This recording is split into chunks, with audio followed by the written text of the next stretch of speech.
आप सभी को क्रांतिकारी प्रणाम दोस्तों। आप देख रहे हैं राष्ट्र नीति। अगर इस वीडियो को फेसबुक पे देख रहे हैं तो पेज को फॉलो करें और यूट्यूब पे देख रहे हैं तो करें सब्सक्राइब। आज हम आपको बताएंगे कि उत्तराखंड की राजनीति में महाराष्ट्र से रिटायर होकर के जब से भगत दा कोश्यारी वापस आए हैं, मुख्यमंत्री धामी साहब की नींद उड़ी हुई है। ऊपर से भगत सिंह कोश्यारी साहब का वो बयान कि कोई किसी का शिष्य नहीं होता, जब से बयान दिया गया मानो चीफ मिनिस्टर धामी साहब के कंठ सूख रहे हों। और इस समय उत्तराखंड के मुख्यमंत्री धामी कैसे राजनीति में विशुद्ध रूप से कमजोर पड़े हुए हैं, इस बात किसी से छिपी नहीं है। क्योंकि यूकेपीएससी घोटाले को लेकर के जिन युवाओं को मुख्यमंत्री चीफ मिनिस्टर धामी की सबसे बड़ी ताकत माना जाता था, आज वही उनके खिलाफ भौहें फैलाए खड़ा है।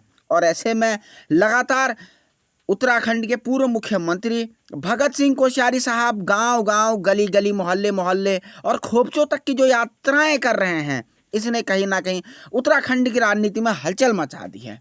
पुष्कर सिंह धामी साहब उसका काउंटर ढूंढने के लिए फौज का और आर्मी का, राष्ट्रवाद का, धर्म का, इस प्रकार का कार्ड खेलते आ रहे हैं।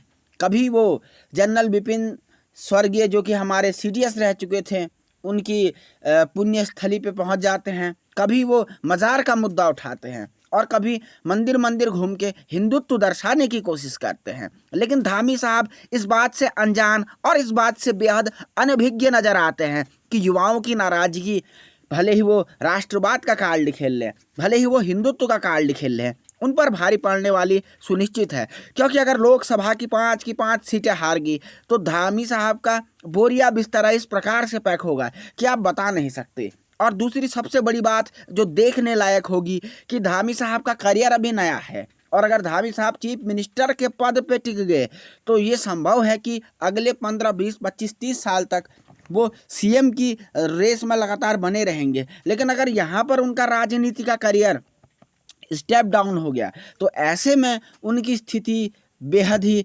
खतरनाक हो जाएगी। क्योंकि अपने विधायक का चुनाव भी वो अपनी सीट से हार चुके थे और सीएम रहते उन्हें दोबारा इलेक्शन लड़वाया गया था। ये अपने आप में गौर करने वाली बात है। तो ना विधायक रहेंगे ना चीफ मिनिस्टर रह सकेंगे, और जब तक चीफ मिनिस्टर की कुर्सी है तब तक उत्तराखंड के मुख्यमंत्री धामी साहब सत्ता के केंद्र में जरूर बने हुए हैं। तो ऐसे में धामी साहब को जो आंदोलन अल्मोड़े में चल रहा है यूकेपीएससी घोटाले को लेकर के, जो आंदोलन देहरादून में चल रहा है सीबीआई की मांग को लेकर के, लगातार इस पर अपना ध्यान केंद्रित करने चाहिए और निश्चित तौर पर युवाओं की मांग मानकर उन्हें संतुष्ट करना चाहिए, ताकि 24 के चुनाव में बीजेपी का बोरिया बिस्तरा पैक ना हो जाए और कहीं ना कहीं 5 कमल मुरझा ना जाए। क्योंकि युवाओं को कमज़ोर समझने की गलती जिसने भी की है वो सत्ता से हमेशा इतना दूर हो गया है कि फिर उसे कोई पास ना ला सका। और दूसरी तरफ कोश्यारी साहब घूम घूम के उनकी तकलीफ़ें बढ़ा रहे हैं। आपको क्या लगता है,